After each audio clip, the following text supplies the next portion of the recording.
Welcome to the Garlic Marketing Show. I've got a great friend, an amazing guest, and who's going to give you some incredible information. He's helped me out in the past with public speaking and improv and storytelling. And it's going to be a lot of fun. And he's got some pretty interesting facts. Before we get started, let's just talk about our sponsor, Story Cruise. You know, if you're looking to improve your story, tell your story, capture your customer stories, there's no better way than video, but you need videographers that are trained in marketing, trained to capture those stories and understand where they're going to be used. Storycruise.com will help you find local videographers, editors, and strategists in your area. Go to storycruise.com. All right. My guest today has won Carnival Idol. Yes, I know you've all heard of it, Carnival Idol, where, you know, won it by singing Respect by Aretha Franklin, which is brave, very brave.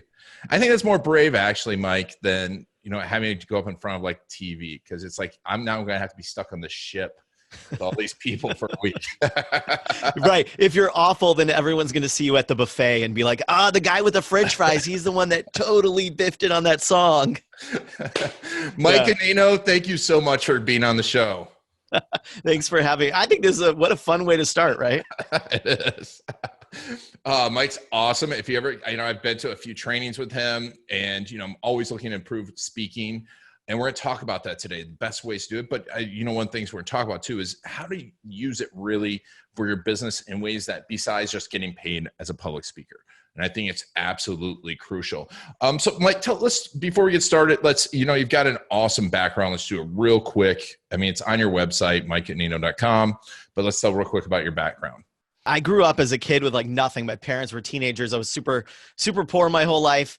And I realized really quickly as I was growing up that like we got to create whatever story we wanted for ourselves. That, you know, I don't know whether you're woo-woo and you're into the universe, or you're praying to some kind of deity, or whether you just believe in yourself.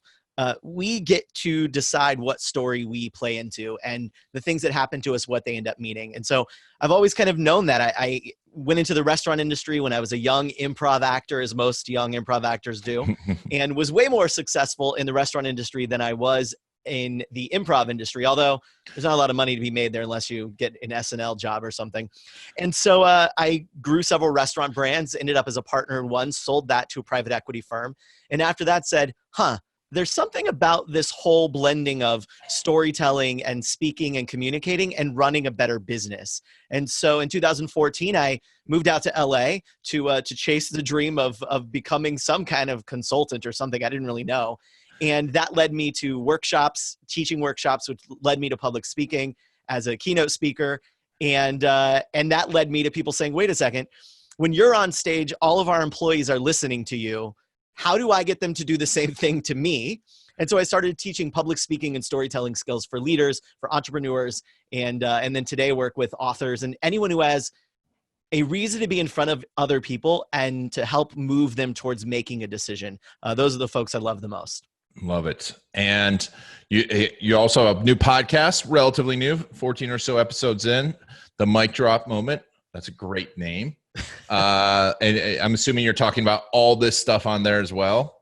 Yeah. So the Mic Drop Moment, actually, it's so funny. The name came about, I was in a mastermind group, and I think that, you know, one of the things I do with people with public speaking and storytelling is it's always about the truth, like their truth. When you stand up there and you're in your truth, you're not worried about pleasing people. You're not worried about what the right thing to say is, but you're speaking your truth. I feel like that's when you do have the mic drop moment. You're like, boom, I just said my truth. And the audience feels it as well. So I was on this mastermind call and someone was talking about these things in their business, and it was the same thing again and again, or whatever the case was. And I was like, look, okay, here's the deal. You got to do this and you got to do that. And you're amazing. And you need to own this part of your thing. And you need to put it out there and go do that. And don't talk to us until you get it done.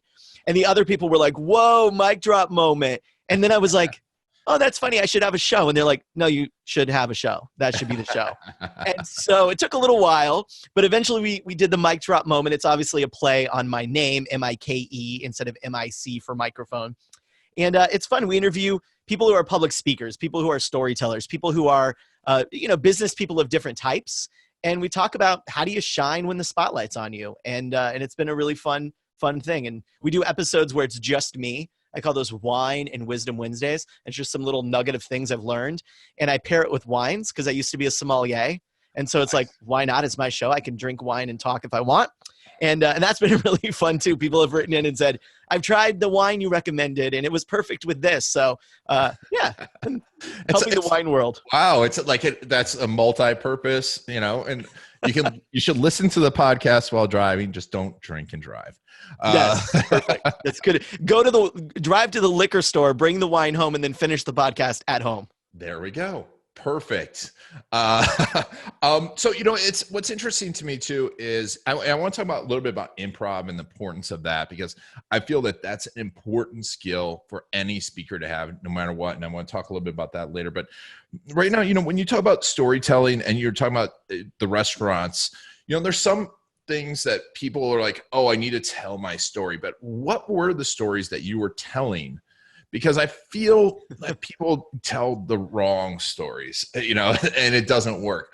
How are you deciding what stories that were important as you're building these businesses and building these brands? I mean, you're so right. I mean, think about when, like with the growth of like TED or TEDx in the mid, it started in the 80s, I believe, but it didn't really pick up until YouTube, because then it made these videos very viral and spreadable.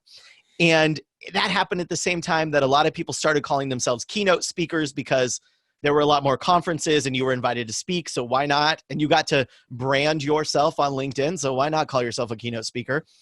And the videos were out there. All of this was happening at the same time. And one of the things that I think happened was our idea of what a speaker was a motivational speaker, like an old school motivational speaker, or someone who was maybe speaking on stage to sell something, or a TED Talk, where often it was open with a story that shows your vulnerability.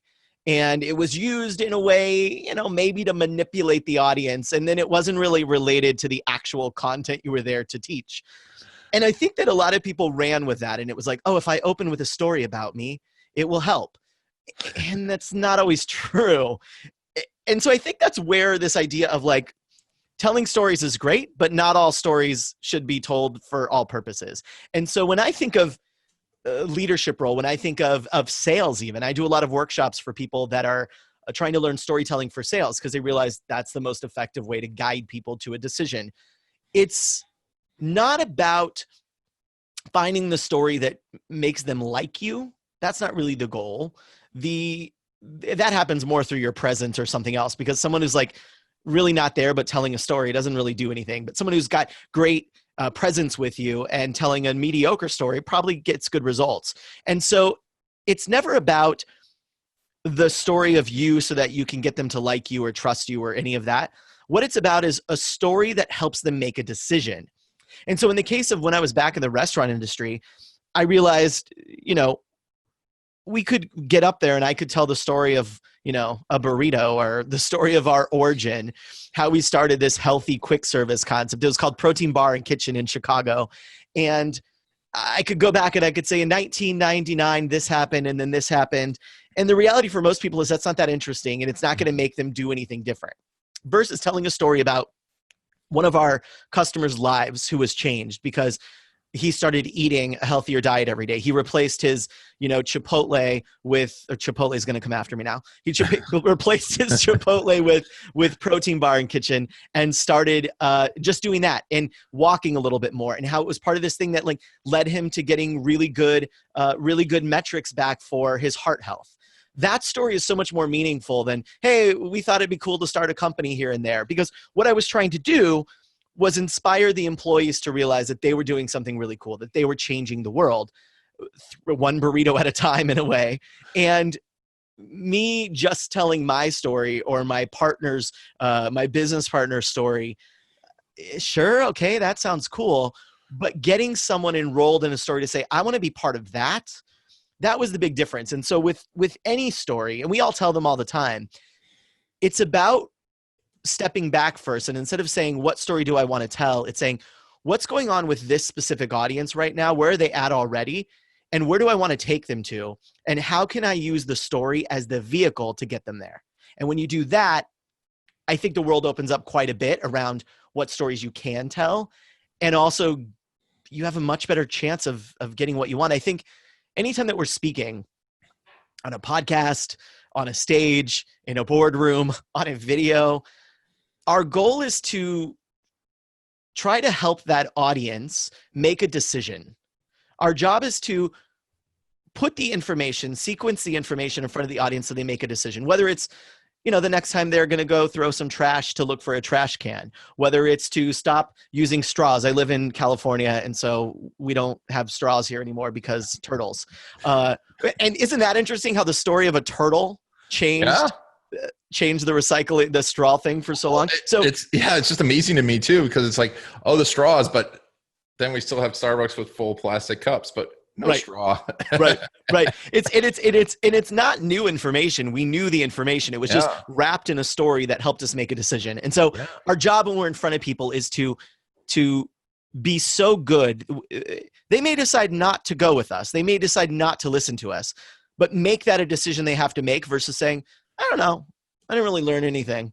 Put it in front of them so they have to make a decision. I think that's where all great communication is. And I think that's what great stories do. That's great. That's such a great point. Make them have to make a decision. And you touched on something that I want everyone listening to pay attention to is when, Mike was talking about knowing the person, but also knowing where they are right now. That situation, understanding what moment they're in is so crucial because, your story might be relevant to them, but it's probably not relevant to them on the back of a menu. Right.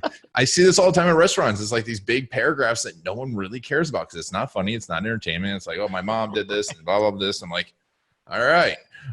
You could have put the wine list there. So when you're seeking out those stories and you're looking for those and you're coaching your executives and helping them find those stories, what mechanisms are you using to find those right stories? Well, it's a couple of things. I mean, what you're speaking about there, I call the PreLife.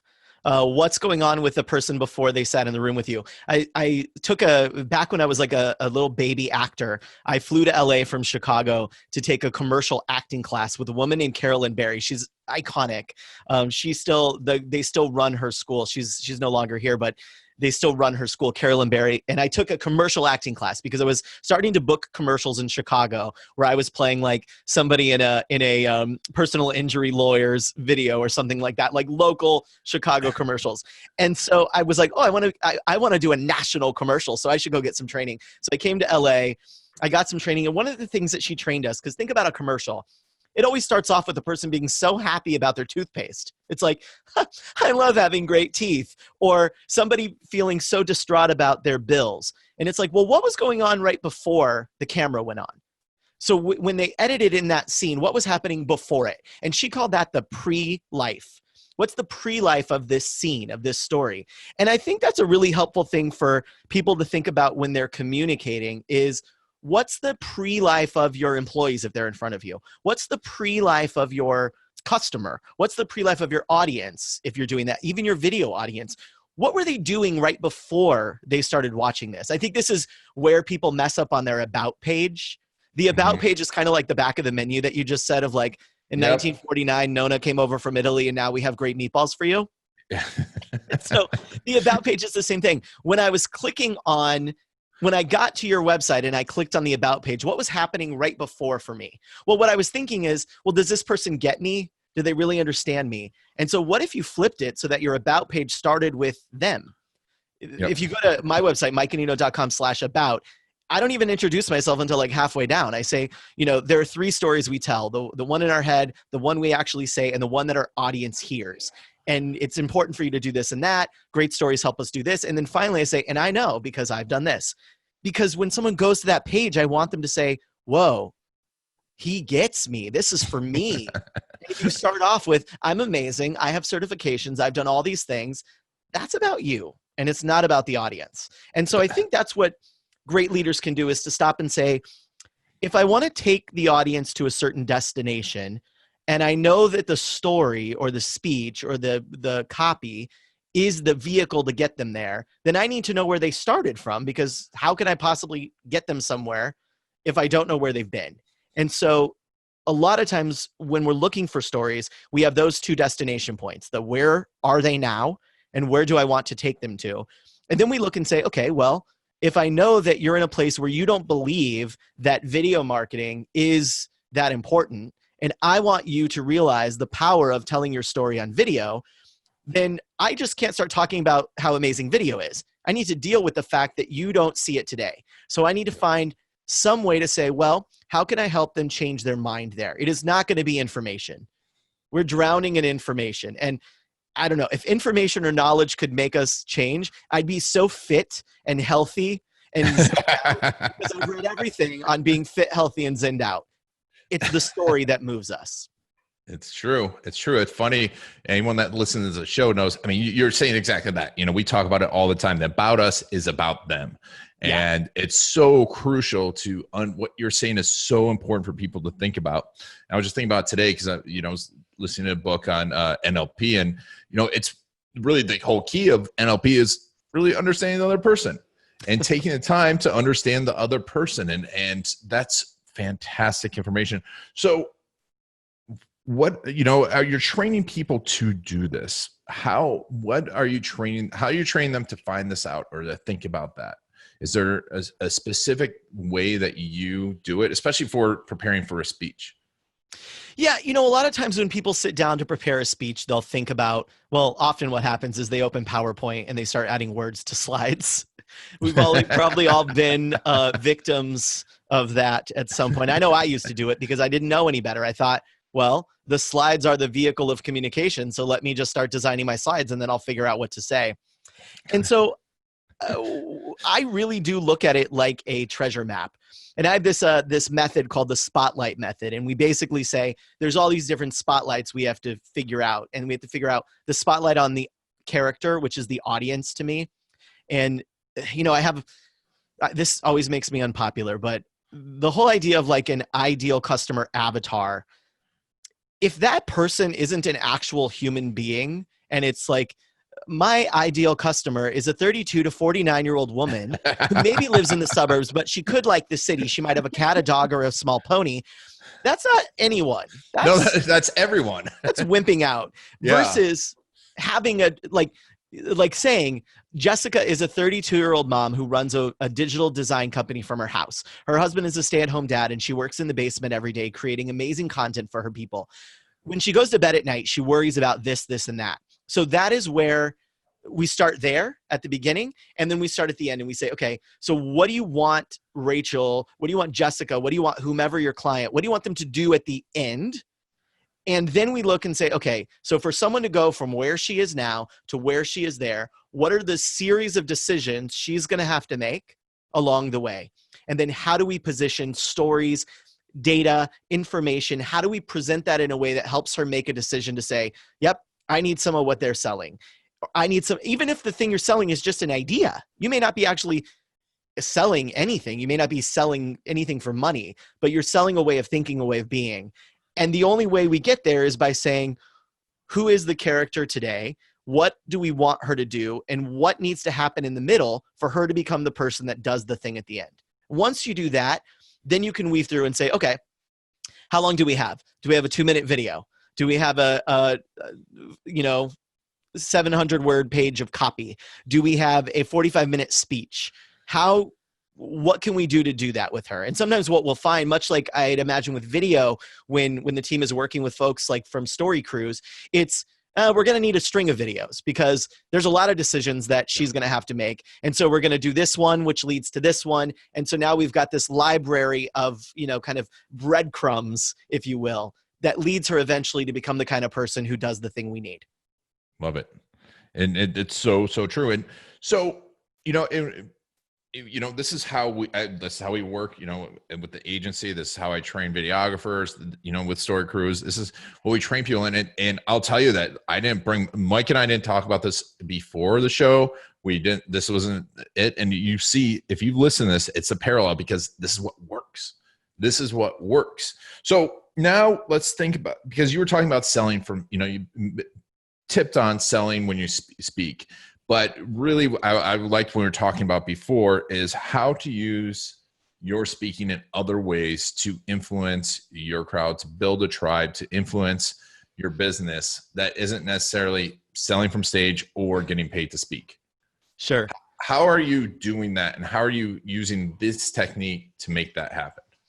Yeah, there's so many ways. A lot of times I think when people see becoming a professional speaker or a public speaker, it's this process of like, what are all the things I need to do to become a $25,000 keynote speaker? Or, okay, I have to go to a conference and from the stage tell people they need to run to the back of the room because I've only got 10 online courses, which is always strange because like, where does the scarcity in an online course come from?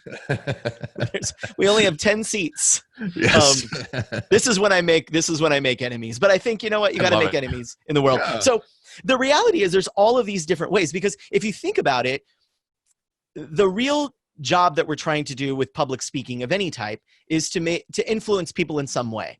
Whether it's a convocation speech at a college, we're trying to influence people to be inspired and to feel good about what they've just done. If it's a political speech, we're trying to get people to rally behind us, to donate, to fundraise, whatever the case is, to vote for us. If it's a business proposal and you're pitching your business to someone, you're trying to help them make a decision to work with you.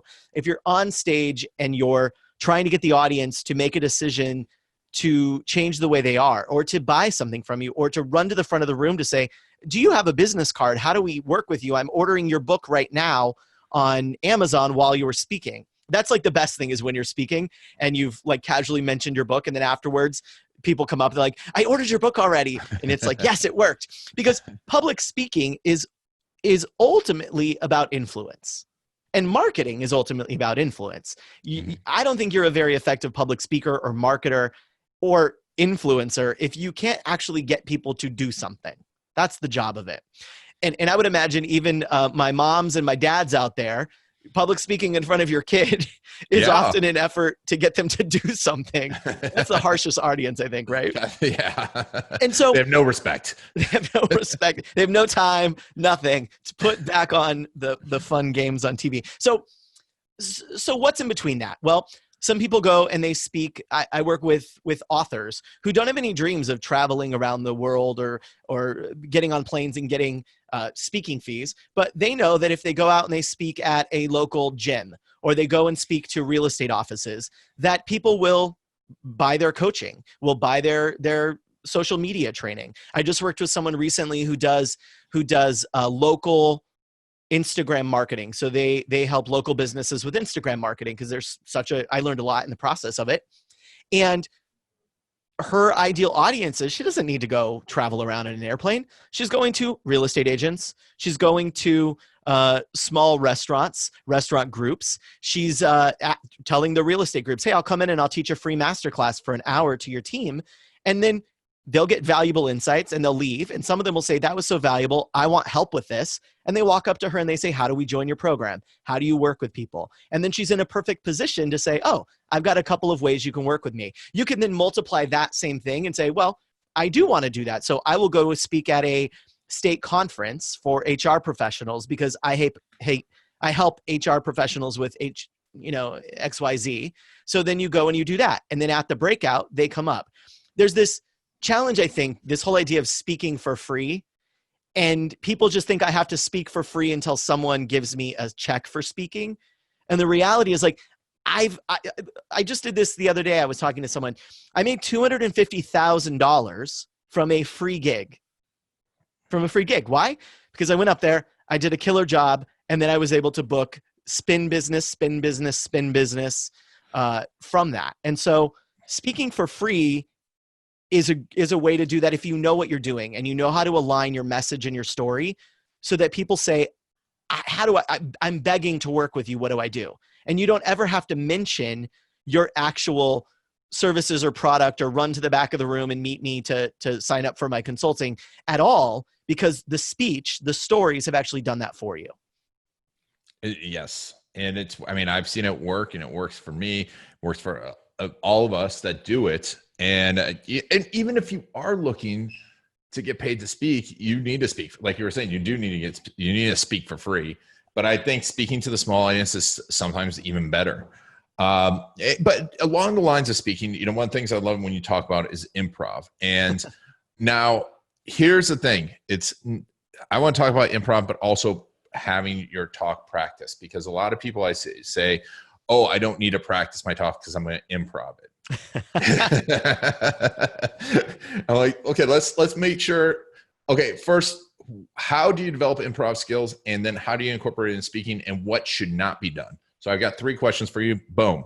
Perfect. So improv skills are coming from the world of improvisational theater. If you've ever been to Second City or Improv Olympic, you've seen it there. It gets conflated a lot with what you see on Saturday Night Live, which is sketch, which means they've actually used improv. They've maybe improved in the writing room to come up with ideas that then the ideas become the thing that they put on the show. And that is actually how I work with my speakers and my entrepreneurs and my authors is we go through and we work on all these stories. We map them out. We think through what is the content you need to teach? How can stories help with it? When are you going to use facts and data? And we use improv to come up with all the ideas. I get them on their feet. I get them wandering around talking to themselves. I give them story prompts so they can kind of come up with, and I say, okay, I'm going to ask you a question and just go. And they have to go right away. We record it. Sometimes nothing helpful comes out. Sometimes a really good idea that then we can take that improvised idea and we can weave that and tell it and move it around so that it becomes a really captivating story. So for me, for example, this is going to be a shocker because I've trained a lot of speakers. There's nowhere in the world where there's an actual script of my speech. Wow. I give almost the same exact speech, minus a few places where I customize it for that audience. I've given almost the same speech for 3 years. I've never written it down. So how did I do it? Well, it is based on 5 stories. And then those stories have very easy ideas and data and information that connect them. So I know my opening story is about food, how we all go searching for food, and we all look online and we ask strangers where to eat. And then that story leads me to talk about how we do that in business. We read Harvard Business Review. We buy books, hoping that if I learn the 5 steps to speak like Ted, I'll be an amazing public speaker. But the reality is that's not really how it works. So then that leads me to a content chunk. And then that content chunk leaves me with a question, which makes me tell another story. And so I've weaved it all together almost like a set list or like a storyboard that isn't memorized. But if you were to watch it, if you were on the road with me, Ian, and you said like, oh, I've seen Mike do this 3 times. It's almost the same minus these places where it's customized for, audio manufacturing industry or pawn shop leaders. I spoke there a couple of weeks ago. And the reason I can do that and the reason that I can be fully present and alive in the presentation is because I'm telling stories and weaving them together with some information. If the slides go down, I don't need them. I can do it without the slides. And that's the power of using improv to come up with the ideas and stories that you then practice, tell. And my advice to people, if they're thinking of this and they say, okay, great, I've got a speech coming up at a conference. I'm going to do what Mike said. It was interesting. I'm going to try it out. I'm going to open with this story is tell the story at your kitchen table to your husband, to your wife. Sit down at the kitchen table and tell that story so that they can get it in their bones. So they can really understand, like, how does the story go? When does it become interesting? When does it become boring? When does someone fall off? Tell the story in your car. Tell the story in a meeting so that when you're on stage telling it, it's not something you've rehearsed and practiced. It's just something that's in your bones and you've lived. Like if I were to ask you when you started your business, you don't need to memorize that story. You know it. That's the same thing that I think we should do with public speaking because it will come across more natural, honest, and authentic for people. And that's great. And I think also a big point out of there is it's nice. You should have what I call an arsenal of stories. Have a bunch of stories, but and not be telling the same story all the time. But you have this set of stories that you go to over and over again, right? And you've rehearsed them. And I think that's an important thing because when you go to anywhere, you can now use a piece of that story. That's fantastic. That is good. So what are the keys to improv, to doing improv to figure out these stories? How do you do that? So improv specifically for stories, for public speaking, for presentations, I would say is to sit down and you've got do the exercise I said at the beginning. Really think about what's the current state, what's the pre-life of my of my character in the audience. Pick one person and really, really think about where were they right before? What were they thinking? What were they talking about? What were they complaining about to their friends? What were they looking for answers for on Google? What podcasts were they hunting down to help them with the problem? So start there and then say, this is what the destination is when all their dreams come true. And then you look at that and you say, okay, what would be the points along the way? If that's a journey, if they get in a bus over here in Problemville and they're going to head up to Dreamland, then what are the stops along the way? What decisions do they need to make? Now you've got that lined up. Then I would look at those and I would say, okay, for each of those, let's talk about when you experienced that as the storyteller. Was there a time when that happened to you? Was there a time that happened for a client? Was there a time where something like that happened in the world? For example, in the opening of my keynote, I move on from talking about how, I'm here in Nashville and I didn't want to eat at the wrong places. So I asked my friends, I asked the internet, they told me where to eat. Isn't it funny how we search for answers? And we all think we're going to do it. And then I go on to talk about the cargo cult, which is this thing that happened after World War II in Micronesia. Yeah. That's not a story about me or my clients, but it's a story that clearly highlights we can't just do what other people do in order to have what they have. It takes more work than that. So then I found that story and I thought, this isn't about me or a client, but it's a really good story that teaches a similar lesson. So you go through and you say, okay, here's all the decision points I need them to make. When has someone else made it? What's an association of that? When was a time when I felt that way? When was a time that the world felt that way? Interview other people even and ask them, hey, have you ever seen someone go through something like this? They might give you an example of a celebrity, a historical figure, a friend. And you start to then just figure those out. Then instead of sitting down and typing them, this is what happens as well. People think, I'm going to give a speech, I need to write my script. Except we don't write the way that we speak. And so then what happens is you have this script that you're rehearsing and it sounds really jilted. Like we all become like really British or something and formal. It's like, hello, whilst I have you in front of me, I'd like to talk about content marketing.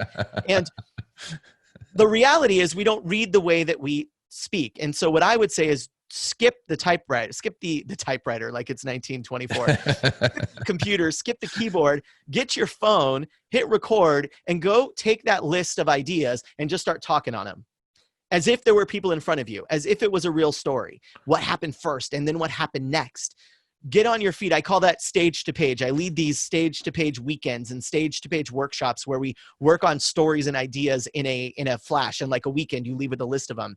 So walk around and talk to yourself because the other thing is not only do we not speak like we write, we also don't listen like we read. So think about that. If you read something, like what I just said, and you're like, wait, what was that? You can go back and read it again. If you're in front of someone, they don't get to rewind you. And so a lot of times they'll just miss your important point. So I advise everyone, don't start on paper. Jot bullet points down and then get up, walk around, get on your Peloton, whatever you do. Although I've seen people on Pelotons, they probably can't speak very clearly there. That's a hard workout. And start to put some energy behind these stories. What often happens if you let yourself with some freedom is it goes in a place you never expected and you end up with a much cooler story because sitting down at a keyboard is very linear in our brain. I'm here and I'm trying to write this. And if I don't like a word I said, I backspace myself.